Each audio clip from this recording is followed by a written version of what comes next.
오래전부터 알고 계신 분이 계십니다. 이분은 예수를 믿은 지는 상당히 오래 되셨는데 아주 조용히 신앙생활을 하시는 분이세요. 그런데 이분이 최근에 신앙에 열심을 내고 계시다는 얘기가 들리기 시작했습니다. 예를 들자면 이분은 상당히 낯을 가리시는 분이세요. 그런데 최근에 천국에 대한 확신을 갖게 되셨대요. 그 후로 그 낯을 가리시는 분이 누구를 막론하고 달려나가서 계속해서 전도하시는 큰 열심을 내기 시작했다는 말이었습니다. 좋죠? 천국에 대한 소망 갖고 열심히 전도하시는 모습으로 바뀌었어요. 감사하고 좋은 일이 아닐 수 없습니다. 그런데 한 2주 전에 이분이 저에게 직접 연락을 주셨어요. 그리고 아니나 다를까 천국에 대한 말씀을 전해주시며 목사님도 교인들에게 천국에 대해서 바른 신앙을 심어주시기를 바랍니다 라는 당부의 말씀을 전해주셨습니다. 그분이 최근에 천국을 다녀온 모 선교사님의 집회를 통해서 천국과 지옥에 대한 간증을 들으시고 큰 도전을 받으셨다라는 말씀을 전해주셨어요. 그 간증을 들으면 절망에 빠져 있는 자들은 천국에 대해서 꿈과 희망을 갖게 된다라는 말씀을 전해주셨습니다. 여기까지 듣고 제가 엄청 불안해지기 시작했습니다. 그래서 꼬치 몇 가지를 물었어요. 그랬더니 그분이 저에게 그 선교사님의 이름을 전해주시며 유튜브에 이 선교사의 간증이 많이 있으니까 목사님이 한번 들어보시고 진짜인지 가짜인지 좀 알려달라고 말씀해 주셨어요. 그 선교사님의 이름으로 착 쳤더니 엄청 많더라고요. 그리고 이게 기독교 큰 집회에도 많이 섰어요. 근데 그 간증의 분량이 얼마나 제가 되나 봤더니 짧은 게 1시간이 넘고 2시간이 다들 넘어요. 그래서 제가 그거를 이렇게 앉아서 듣고 있을 시간이 없어가지고 그냥 며칠이 지났어요. 근데 아내가 그 선교사의 이름을 보고 유튜브에 들어가서 그분의 간증을 들었어요. 그리고 저에게 와서 성경에 없는 말을 너무 많이 한다. 그러니까 제가 꼭 들어봐야 된다라고 전해주었습니다. 그 얘기를 듣고 제가 바로 유튜브를 켜가지고 들었어요. 근데 5분 정도를 딱 들었는데 진짜 못 듣겠더라고요. 어지간하면요 제가 이게 이단인가 아닌가 잘못됐나 막 이런 파헤치는 재미로라도 쭉 들을 수 있는데 너무 유치해가지고 지금 앉아있는 청중이 초등학생도 아니라 뭐 유치원 애들한테 하는 수준의 얘기를 전하는데 듣는 청중들은 막 아멘 그러고 웃기도 하고 이러더라고요. 제가 못 듣겠어서 껐어요. 그러니까 뭐 예를 들면 이런 거예요.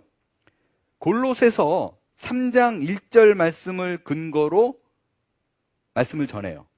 처음에 딱 읽어요. 근데 천국에 가려면 위의 것을 사모하면 갈 수 있다라고 얘기를 했어요. 3장 1절에 이렇게 써 있거든요. 위의 것을 찾으라. 거기는 그리스도께서 하나님 우편에 앉아 계시느니라. 여러분, 천국과 지옥은요, 다른 종교에서도 가르칩니다. 그리고 있다라고 얘기를 합니다. 그리고 그들도요, 모든 종교인들은 위의 것을 사모합니다.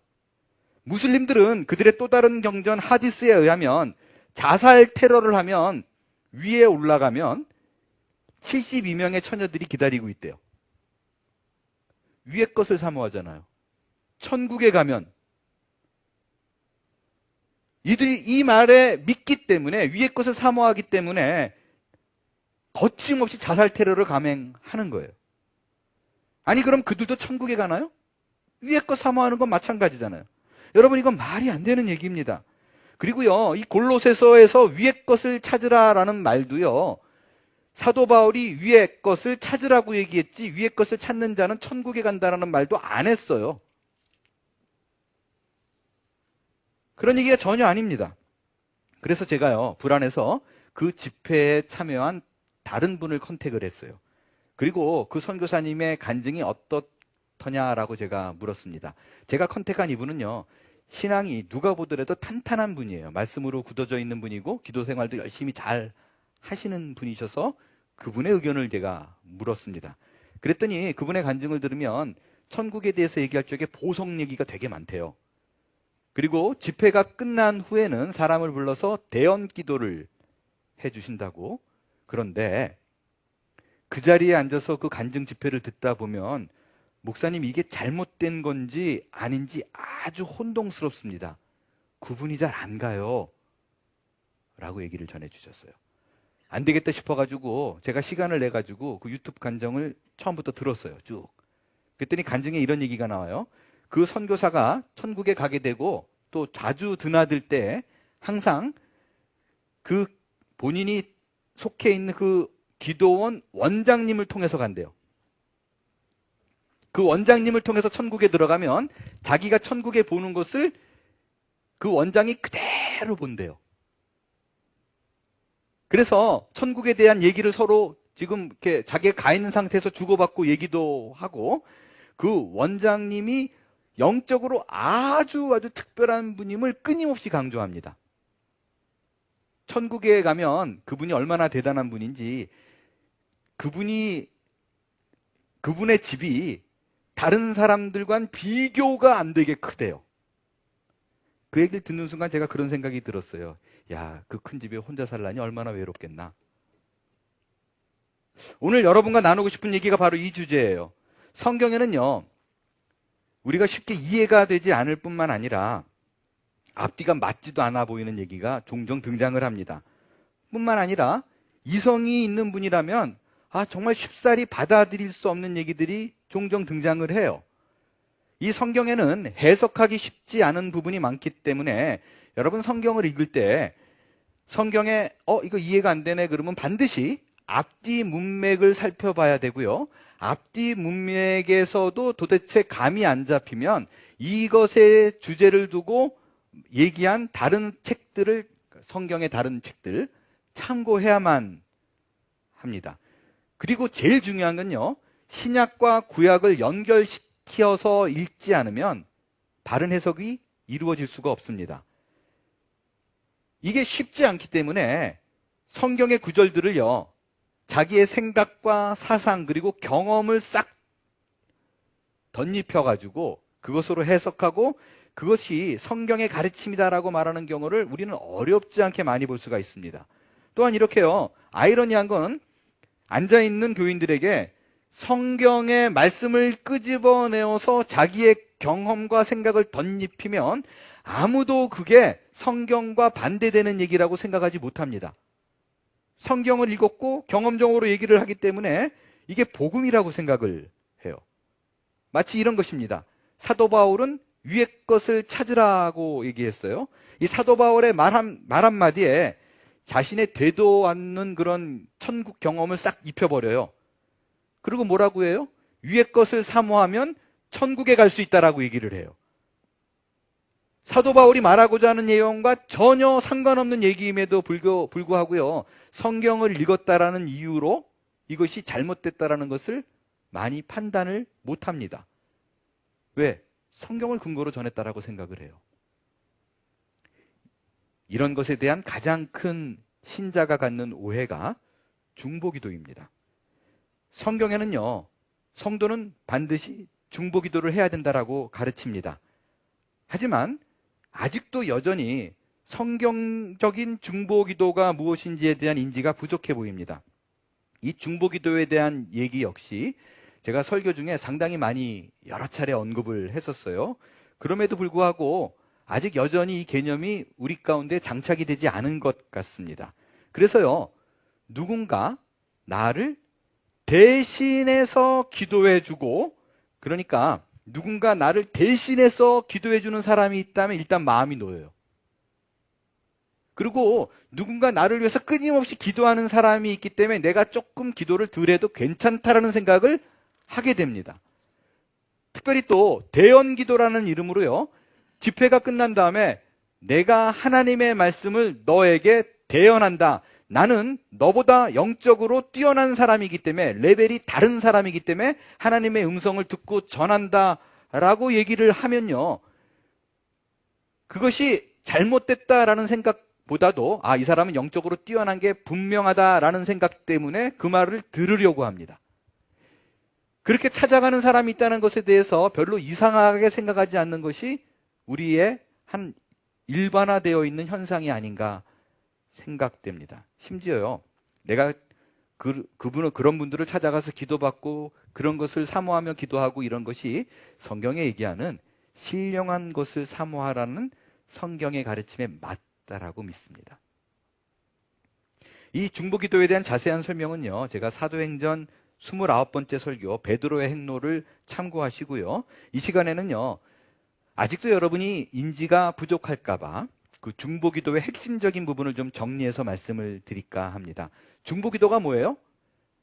다른 사람을 위해서 그의 필요를 간구하는 기도입니다. 성경의 여러 곳에서는요, 우리가 남을 위해서 기도를 해야 된다라고 강조를 할 뿐만 아니라 사도행전에 보게 되면요, 실제적으로도 성경이 뭐라고 얘기해요? 중보 기도를 한 다음에 그것에 대한 응답으로 기적이 나타남을 말하고 있습니다. 뭐 예를 들면요, 사도행전에 베드로가 옥에 갇혔어요. 그럴 때 어떤 일이 일어나요? 교회가 그를 위하여 간절히 기도합니다. 중보 기도예요. 그랬더니 어떤 일이 벌어져요? 옥문이 열리고 베드로가 탈옥을 하는 일이 일어납니다. 바울은 디모데 전서를 통해서 성도는 중보 기도를 해야 된다라고 권면합니다. 잘 보세요. 디모데 전서 2장 1절에 성도는 중보 기도를 해야 된다라고 얘기를 해요. 그런데 2장 1절인데 4절만 넘어가면 5절에 무슨 말을 하냐면 하나님과 사람 사이에 중보자는 한 명밖에 없대요. 예수님밖에 없다라고 얘기해요. 이런 게 이제 앞뒤가 안 맞는 얘기예요.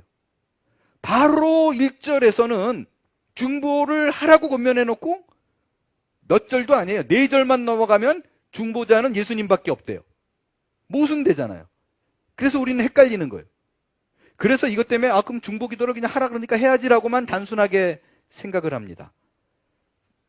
이런 일이 벌어질 때 말씀드렸지만 성경에 앞뒤가 안 맞는 일이 벌어졌다라고 생각할 적에는 여러분이 먼저요, 분명히 앞뒤가 안 맞는 게 아니라 뭐가 있을 거라고 생각을 해야 돼요. 그리고 원어를 뒤지든지 앞뒤를 따져보든지 해야 됩니다. 이번 경우는요, 왜 이런 일이 벌어지냐면 한국말 번역의 문제예요. 똑같이 1절에도 중보라고 얘기했고 5절에도 중보라고 얘기를 했는데 원어에는 완전히 다른 단어예요. 영어도 완전히 다른 단어를 썼습니다. 간단히 정리를 좀 해볼게요. 1절에 성도가 중보를 해야 된다라고 말할 때는요, 인간이 인간을 위해서 서로 기도해주는 그 내용을 얘기를 하는 거예요. 인터세션이에요. 헬라어로는 엔육시스라는 단어를 썼습니다. 반면에 하나님과 나, 인간 사이에 누군가가 있다, 그 가운데 있는 중재자가 있다라고 말할 때에 그분이 예수님이라고 말할 때 중보는 미디에이터예요. 단어부터가 그렇잖아요. 중간에 있어요. 메시테스라는 완전히 다른 단어입니다. 우리 교회에서 중보 기도를 할 적에는요, 인터세션이에요. 미디에이터로 하지 않아요. 중보 기도자들은. 이것을 혼용하면 어떤 일이 벌어지냐면요, 내가 누군가를 위해서 기도하는 것은 인터세션인데 본인이 미디에이터로 생각을 해요. 내가 열심히 기도하면 하나님이 응답할 거야. 하나님과 인간 사이에 존재하는 미디에이터는 예수님밖에 없는데 자기도 모르게 차라리요, 그 옛날 개역 개정에는요, 인간이 하는 기도를 개역 개정에는 중보라고 썼는데 옛날에 개역 성경에는 도고라 그랬어요. 그러면 오히려 덜 헷갈렸을 텐데 중보라 그랬고 나는 중보자가 돼서 사명 갖고 한다라는 생각 때문에 미디에이터로 생각을 해요. 예수님 자리에 자기가 끄차고 들어갑니다. 그래서 성경에 나와 있다라고 생각하기 때문에 어떤 일이 벌어지냐면 나는 미디에이터이기 때문에 중간에 있기 때문에 얼마든지 내가 누군가를 위해서 대언하는 게 가능하다라고 생각해요. 나는 분명히 기도를 많이 하는 사람이고 나는 누구보다도 영역이 있는 사람이기 때문에 내게 와라. 그럼 내가 하나님의 말씀을 전해줄게. 정확히 미디에이터입니다. 소위 영빨 있다고 말하는 사람들이 이런 짓 많이 하죠. 예수님 자리에 차고 앉아 있는데 본인도 몰라요. 성경에 하라고 그랬으니까 자기는 한다고 생각해요. 중보기도를 요청하는 사람도 몰라요. 뭔가 특별하다. 여러분 생각해 보세요. 하나님이요, 내가 문제가 있고 내가 어려운 일이 있어요. 그 하나님이 만들어 놓은 일이시죠. 그러면 본인이 기도하는 것을 원하시겠어요? 이런 일이 있으니까 누군가 대신 기도하는 사람을 좀 차고 있어라 라는 걸 원하겠어요? 근데 우리는 정말 이상해요. 아무리 말씀을 전해도 누군가가 기도하면 응답이 빨라 라는 것이 인지가 되어 있으면 거기에 달려가서 자꾸 부탁을 하려고 그래요. 그렇지 않습니다. 하나님이 원하는 것은 내가 기도하는 걸 원해요. 그리고 하나님이 원하시는 인터세션은 누군가 간절한 마음을 갖고 한 공동체의 생각으로 같이 어우러지는 기도를 원하시는 것입니다. 그게 인터세션이에요. 이 개념을 정확히 모르면 지금 천국과 지옥 간증을 하면서 내가 너를 위해 기도해 줄게. 고맙고 감사하고 뭔가 있다고 생각하는 거예요. 이런 것들이 영적으로 혼탁한 길로 가게 만듭니다. 오늘 여러분에게 전해 드리고 싶은 얘기는 바로 이런 얘기예요. 하나님과 나 사이에는 절대로 가운데에 있는 분은 예수 그리스도밖에 없다라는 것입니다. 그분을 통해서 그분의 이름으로 우리는 하나님께 기도를 드리고 또 그분을 통해서만이 구원을 얻을 수 있습니다. 그 외에 다른 그 어떤 방법도 그 어떤 다른 사람도 없습니다. 그럼 여기서 우리가 이런 질문이 생겨요. 하나님 참 일 복잡하게 하시네. 구약 때 보세요. 구약 때처럼 하나님이 직접 인간에게 나타나셔서 직접 소통하면 얼마나 편해요. 왜 갑자기 느닷없이 신약 때부터 예수님이라는 중재자, 중보자, 미디에이터를 두셔가지고 일을 번거롭게 하냐라는 거예요. 너무 비효율적이라는 생각이 들지 않나요? 하나님이 인간을 구원하기로 작정했어요. 마음먹었어요. 직접 좀 하시지. 예를 들어볼까요? 로마인들에게 지금 이스라엘 사람들이 식민지예요. 저 로마인 때문에 신앙생활을 제대로 못할 것 같아요. 그럼 하나님이 어떻게 하면 돼요? 갑자기 어느 순간 로마 왕궁에, 로마 황제가 거하는 왕궁에 벼락이 고기만 쳐가지고 완전히 부숴버려요. 그래서 죽여요, 황제를.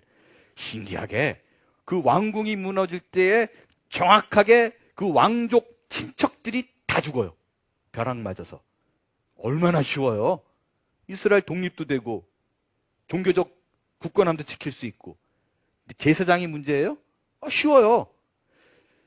제사장이 지성소에 들어가서 죄가 있으면 죽었잖아요. 들어갈 때마다 다 죽어. 하나님이 들어오는 족족이 제사장들을 다 죽여요. 제사 지낼 사람이 없는데 하나님 어찌 하나요? 라고 할 적에 하나님이 짠 하고 나타나서 이 산에 다 모여봐. 이제부터 내가 직접 너희들과 소통하노라. 내 말 듣지 않으면 죽어. 쉽잖아요.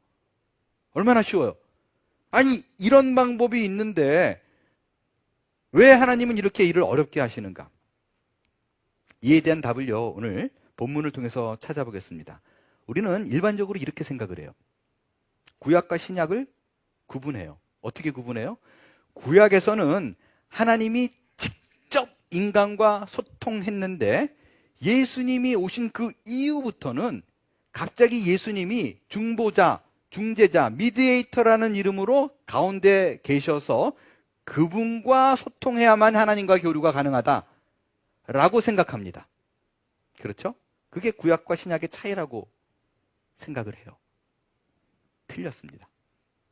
그렇지 않습니다. 구약이건 신약이건요, 하나님이 자기의 백성들과 만날 때 직접 인간들을 만난 적이 없습니다. 항상 그 가운데는 중재자가 있었어요. 왜냐하면 하나님을 보는 자는 죽임을 당하기 때문에 그렇습니다. 하나님을 직접 보는 자는, 대면해서 보는 자는 결코 사는 사람이 없었어요. 여러분, 인간은요, 하나님의 실체를 직접 보면 죽습니다. 굳이 비교하자면 드라큘라가 햇빛 쬐면 녹아내려버린 거랑 똑같아요. 드라큘라가 그래서 밤에 활동하기라도 하죠. 사람은 하나님은 무쇠부조의 분이기 때문에 숨을 곳이 없어요. 여러분, 이게 아주 중요한 내용입니다. 머릿속에 오늘 다른 건 다 잊어버려도 이거는 꼭 담아두셔야 돼요. 하나님을 직접 보는 자가 없습니다. 죄인은, 인간이 죄인이기 때문에 직접 보면 죽어요. 그래서 요한은 아주 단언해요. 하나님을 본 사람은 아무도 없다. 그나마 근데 성경에는요, 하나님과 친밀하게 대면해서 얘기를 나눈 사람이 있어요. 누구예요? 예, 모세예요. 모세예요. 여러분, 이스라엘 백성 전체가 하나님을 직접 대면한 적은 없습니다. 항상 하나님과 인간 사이에는 중재자가 있었어요. 그게 모세예요. 왜냐하면 이스라엘 백성이요, 하나님을 직접 대면하여 보는 것을 너무너무너무 두려워했어요. 그래서 모세가 우리 같이 만나러 갈까 그랬더니 백성들이 무슨 소리 합니까? 막 격렬하게 반대했어요. 뭐라고 반대했어요? 우리가 하나님을 직접 보면 우린 죽어요. 그러니까 제발 모세 당신이 혼자 가서 만나서 모세가 하나님으로부터 직접 얘기를 듣고 우리에게 하나님이 이렇게 말하더라고 대언해 주세요라고 부탁했어요. 모세 당신은 죽어도 좀 괜찮아요. 이거 아니에요, 완전히. 모세가 하나님의 음성을 듣고 대언합니다. 이래서 대언자가 자꾸 이 땅에 생기는 거예요. 이거를 신약과 연결시키지 못해요. 여러분, 모세는 누구의 그림자예요? 예수님의 그림자예요. 그러니까 모세가 하나님의 음성을 듣고 대언했다라는 얘기는 신약의 해석으로는 예수님이 우리에게 전해주시는 말씀이 하나님의 음성인데 요것만 딱 뽑아가지고요. 봐. 이스라엘 백성들이 대언자를 요구해서 내가 그 대언자야 라고 말하면 성경에 있는 얘기니까 깜빡 속아 넘어갑니다. 아무튼 구약에도 하나님을 직접 본 사람은 없어요. 근데 성경에 모세가 하나님을 대면하여라는 말이 있어요. 근데 이 명확한 사실을 알고 나서 그거를 읽고 나면 해석이 돼요. 대면하여 봤다는 말이 face to face라는 얼굴을 직접 봤다는 의미가 아니라 누구보다도 하나님과 친밀하게 대화를 나눴다라는 의미구나라는 것을 우리는 쉽게 이해할 수 있습니다. 모세도 하나님 얼굴 못 봤어요. 성경에는 모세가 그래도 하나님을 본 사람 중에 하나인데 등만 봤어요. 하나님이 이렇게 가리고 열었을 때 반석 위에서 지나간 등만 봤어요. 자, 여기서 하나님은 인간을 구원코자 해요. 가장 효과적인 방법은 직접 하는 게 낫다라는 것도 알아요. 근데 이 사실 하나 때문에 직접 대면하여 본 자는 죽는다는 사실 그 하나 때문에 하나님에게 딜레마가 생겼어요. 효과적으로 구원하려면 대면해야 되는데 직접 구원하려고 대면하고 내려오는 순간 인간들이 다 죽어버려요. 그래서 이스라엘 백성부터가 절대 보고 싶어 하지 않았어요. 이게 하나님의 딜레마예요. 그럼 하나님께서 이 문제를 어떻게 해결하셨는가? 하나님 스스로가 인간의 몸을 입고 이 땅에 직접 오신 거예요. 직접 오셔서 하나님이 인간과 대면하여 페이스 투 페이스 소통하기 시작합니다. 그게 바로 인카네이션, 성육신이에요. 그게 바로 하나님이신 예수님이 이 땅에 오셔서 인간의 몸을 입고 오셔서 직접 인간을 소통하며 구원하시는 모습입니다. 이것이 바로 모세가 했던 미디에이터, 중재자의 역할이고 모세라는 그림자가 실체로 왔다라는 것입니다. 그런 이유로 본인이 하나님이시잖아요. 그래서 요한복음 5장에 우리가 앞서 살펴봤는데 안식일에 병자를 고치니까 유대인들이 벌떼같이 일어나가지고 이게 말이 되느냐, 너 안식일에 일하지 말라 그랬는데 왜 이래? 그랬더니 뭐라 그래요? 아버지가 일하니까 나도 일하지. 이 아버지라는 말 때문에 이제 유대인들이 확 뒤집어졌어요. 아버지라 그러면요, 우리 한국 의미는 상하예요. 아유, 우리가 잘 섬겨야 될. 이들은 상하 개념이 아니에요. 동질의 개념입니다. 그래서 아버지? 그럼 네가 하나님하고 똑같아? 이렇게 나오는 거예요. 그러니까 너 하나님하고 똑같다는 거야? 그랬더니 맞아. 내가 하나님이야. 나를 보면 하나님을 본 거랑 같아. 내가 하나님이라니까? 라고 얘기를 합니다. 인간을 위해서 직접 이 땅에 내려와야만 했던 그 하나님임을 설명하는 거예요. 자, 여기서요. 우리는 구원에 대해서 굉장히 중요한 힌트를 얻을 수 있습니다. 하나님이 굳이 인간을 구원하기 위해서 직접 이 땅에 내려오셨다라는 말의 의미는요, 인간을 구원코자 하는 하나님의 의지가 우리의 생각을 뛰어넘는다라는 거예요. 그냥 하나님이 인간의 몸을 입고 내려왔을 때 그냥 말 전해가지고 안 믿으면 말고 믿으면 구원하고가 아니에요. 본인의 목숨을 버려서까지 내가 생명을 걸고 이들을 구원해 내리라 라는 하나님의 의지예요. 그래서 여러분, 구원의 결정, 내가 믿으면 구원받고 내가 안 믿으면 구원 못 받아 라는 얘기는 하나님을 무시하는 거예요.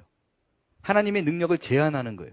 하나님은 내가 선택한 그 백성을 내가 구원하리라, 어느 정도 목숨을 걸고, 그러면 구원받은 자, 선택받은 자는 반드시 구원에 이릅니다. 그렇지 않으면 하나님은 무능한 하나님이에요. 인간을 못 꺾는 하나님이에요. 또한 직접 오지 않고 예수님을 보냈다는 것은 인간은 하나님을 보면 죽으니까 죽음, 심판을 당해요. 그래서 아들 예수님을 인간의 몸을 입고 보냈는데, 그렇기 때문에 아들에게 심판권을 줘요. 아들에게 심판권을 줘서 그를 대면해서 죽지 않을 뿐만 아니라 믿는 자는 구원에 이르는 죽음을 면케하는 일, 영생을 얻는 일을 그의 손에 달리게 했다라는 얘기입니다. 이게 바로요, 22절에서 말한 인자됨으로 말미암아, 인자되는 게 자비롭고 그런 말이 아니라 하나님의 아들이라는 뜻이에요. 아니, 사람의 아들, 인자, 사람인 아들자, the son of man, 인간의 몸을 입는 그 성육신을 통해서 너희들이 날 봐도 죽지 않고 내가 너희를 당장 죽이지 않는 것은 내게 심판권이 있기 때문이야, 이 얘기예요. 그게 성육신, 인카네이션, 하나님이 인간이 된 이유입니다. 여러분, 우리가 갖는 그 신앙생활을 오래 해도요, 많이들 잘못 갖고 있는 오해가 있어요. 죽음에 대해서 두려워하는 이유가 내가 죽고 올라가면 그때 누군가가 딱 서가지고 이렇게 생명책을 들고 얘는 구원받을 만한 애인가 아닌가 그때 판단하는 걸로 알아요. 착한 일을 많이 했으면 구원을 받고, 착한 일을 많이 안 하면 지옥에 가고. 이게 우리가 일반적으로 갖는 합당하다고 생각되어지는 인식들이에요. 얼마 전에 단편 영화 더 그레이라는 영화를 봤어요. 아주 짧은 영화예요. 이 더 그레이, 이 영화의 주제는 뭐냐면요, 죽은 자들이 이제 하늘에 올라가면 그걸 젖지 않은 사람이 있어요. 아주 심플하게 생긴 사람이에요. 근데 이 젖지가 뭘 보고 심판하냐면, 이렇게 게이지를 딱 보잖아요. 기계가 있는데 왼쪽으로 가면 이블, 오른쪽으로 가면 굿, 가운데 그레이 영역이 있어요. 그래서 착한 일을 많이 한 사람은 굿 쪽으로 가기 때문에 천국이고, 이 게이지가 나쁜 일을 하면 이블 쪽이 이게 다 지옥이에요. 그레이 영역이 있는데, 재밌는 거는 그 사이에서 뭐 따지고 막 뭐 대들고 소리 높이면 요게 그레이 있던 게 자꾸 이블 쪽으로 가요. 되게 유치한 단편인데 제가 굉장히 미닝풀 해가지고 그 한 10여 분짜리인데 아주 재밌게 봤어요. 근데 대부분 사람들이 그렇게 생각해요. 예수 오래 믿어도 내 행위 때문에 지옥에 간다라는 인식이 우리에게 박혀 있어요. 여러분, 믿는 자들에게는 절대로 그런 일이 벌어지지 않습니다. 믿는 자에게는 심판이 없어요. 착각하지 마세요. 믿는 자에게 심판이 있다라고 말하면 그건 완전히 성경을 모르는 사람이 하는 얘기입니다. 믿는 자에겐 심판이 있지 않아요. 상급이 있죠. 믿는 자는 행위가 아닌 은혜로 구원 얻습니다. 이게 24절이에요. 오늘 본문 보세요. 믿는 자는 이미 영생을 얻었고 과거예요. 끝난 거예요. 심판에 이른대요, 안 이른대요? 심판에 이르지 않습니다. 올라갔을 적에 너 어떻게 했나 판단하는 일이 없어요. 사망에서 생명으로 옮겼느니라. 과거예요, 과거. 시제가 과거라고요. 영어 성경에 보면 너무너무 분명해요. He has crossed over from death to life. has crossed over. 현재 완료, 끝! 더 이상 따지지 않아요. 끝! 우리는 지금 몸만 이곳에 있을 뿐이지만 from death to life. 생명으로 이미 옮겨진 사람들입니다. 이걸 믿어야 돼요. 이게 오늘 본문의 이야기예요. 끝으로 애매한 구절 하나를 정리하고 말씀을 마칠 거예요. 자, 우리는 지금까지 내내 주야장창 우리의 구원은 행위로 얻어요, 은혜로 얻어요? 은혜예요. 하나님의 일방적인 전적인 은혜입니다. 이걸 지속적으로 강조했어요. 요한도 지금까지 5장 여기까지 오면서 그걸로 강조하면서 얘기를 했어요. 근데 여기까지 은혜로 잘 끌고 오더니요, 생뚱맞게 29절에서 아주 엉뚱한 소리를 합니다. 선한 일을 행한 자는 생명의 부활로, 악한 일을 행한 자는 심판의 부활로. 자, 무슨 지금까지 행위가 아닌 은혜라고 얘기를 했어요. 그런데 완전히 문맥이 안 맞잖아요. 왜 느닷없이 생명의 부활을 얻으려면 착한 일을 행해야 된다는 얘기가 나오냐고요. 악한 일을 행하면 심판받는다 그러고. 이 구절에 의하면 우리가 행위로 구원받아요, 은혜로 구원받아요? 이거는 분명히 뭐예요? 행위예요. 왜 이런 일이 발생하는가? 자, 늘 말씀드립니다. 계속 말씀드려요. 읽을 때 앞뒤가 안 맞아요. 근데 앞뒤로 읽어봤는데 잘 모르겠어요. 그러면 성경의 다른 책 기자들, 다른 책 저자는 과연 어떻게 표현했는가를 참고해야만 합니다. 지금 생각해보면요, 우리가 먼저 가져야 될 게 요한이 정신 나가지 않은 이상, 그죠? 지금까지 은혜로 끌고 오다가 갑자기 이렇게 한 절 딱 집어넣고 다시 또 은혜로 얘기하고 이럴 리는 없잖아요. 그래서 앞뒤 문맥이 중요해요. 이거는 분명히 어떤 의미가 있냐면 우리가 생각하는 선한 일이 아닐 거라는 생각이 있는 거예요. 그래서 제가 성경의 기자들이 말한 선한 일이 무엇인가를 의미하는 단어들을, 그 구절들을 쭉 뽑았어요. 근데 너무 많으니까 제가 대표적으로 한 2절만 고를게요. 히브리서 13절에 보면요, 선한 일에 대한 얘기가 나오는데 뭐라고 얘기 나오냐면요, 자 보세요. 하나님께서 성도로 하여금 너희를 온전하게 하사 자기 뜻을 행하게 하시고. 자 보세요. 누군가를 하게 하사, 하게 하시고. 이게 이제 전문 용어로 사역동사라 그러잖아요. 이 말은 뭐냐면 내가 하는 게 아니라 내가 누구로 하여금 하게 만든다라는 뜻이에요. 그러니까 하나님께서는 우리가 예수를 믿는 그 신자라면 누구를 막론하고 간에 선한 일을 하나님이 하게 만든다는 거예요. 강제로 그 일을 행하게 끌고 온다라는 뜻입니다. 내 의지가 아니라 하나님의 의지로. 빌립보서 1장 6절을 보겠습니다. 우리 마지막으로 같이 한번 읽을게요. 시작. 너희 안에서 착한 일을 시작하신 이가 그리스도 예수의 날까지 이루실 줄을 우리는 확신하노라. 여러분 잘 보세요. 히브리서도 그렇고요, 빌립보서도 그렇고, 마땅히 구원받은 성도라면 우리의 삶 속에 이루어지는 일이 있대요. 그건 뭐냐면 착한 일, 선한 열매들을 거두게 될 거래요. 그게 너무 당연하대요. 왜 당연하냐? 말씀 보니까 그 선한 일이 우리한테 열매 맺는 일은 단 하나예요. 하나님께서, 예수님께서, 성령님께서 우리 안에 들어오셔서 그 일을 시작하셨어요. 그리고 그 일을 예수의 날까지 반드시 이루실 것이라고 선포하셨습니다. 그래서 그게 당연한 거래요.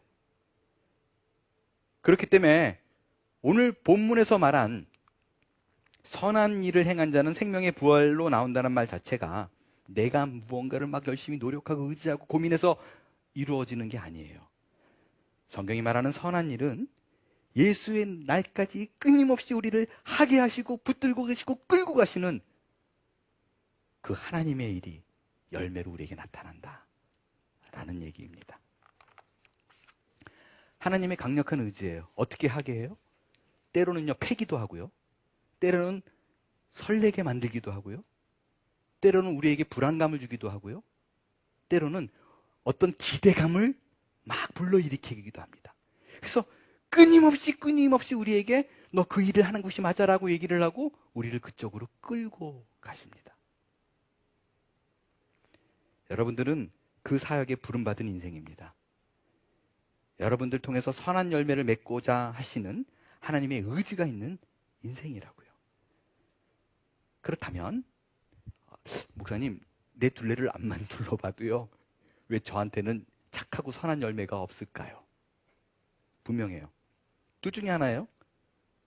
구원받은 자가 아닌 가짜이든지, 아니면 하나님께서 여러분을 통해서 무슨 선한 일을 하려고 무지하게 노력하는데 귀 막고 있든지, 내 고집을 안 꺾고 내 뜻이 옳다라고 뻣뻣하게 버티는 사람이든지, 둘 중에 하나입니다. 목사님, 나는 어디에 속해 있는지 그걸 제가 어떻게 알아요? 본인만 알아요. 진짜인지 가짜인지. 분명한 거는요, 포도나무는 붙어 있으면, 포도나무에 접 붙어 있으면 포도가 열립니다. 내 삶에 자꾸 배 열리는데요, 둘 중에 하나라니까요. 가짜이든지 잘못 붙어 있든지. 배에 붙어 있는데 내가 포도나무에 붙어 있다라고 생각하는지. 그러니까 아까 말하는 그 대언자라고 말하는 그 선교사님이 같이 붙어 있는데 난 예수님께 붙어 있어 라고 생각하든지. 여러분, 마음이 어렵고 힘들수록 세상의 모든 능력과 권세를 내려놓으시고 이 땅에 오셔야만 했던, 그리고 내 안에 들어오셔서 착한 일을 시작하신 예수 그리스도의 십자가의 사랑을 깊이 묵상할 수 있게 되길 바랍니다. 그때 우리는 비로소 아하, 왜 나와 하나님 사이에 중재자가 필요한지, 중보자가 필요한지 그 이유를 알게 될 것이고, 그것이 죽기까지 복종하신 십자가의 사랑, 그 선한 일을 우리에게 끊임없이 행하고자 하시는 그 하나님의 초대에 우리가 부름받아 있다는 사실을 알게 될 줄로 믿습니다. 일어나 찬양하겠어요.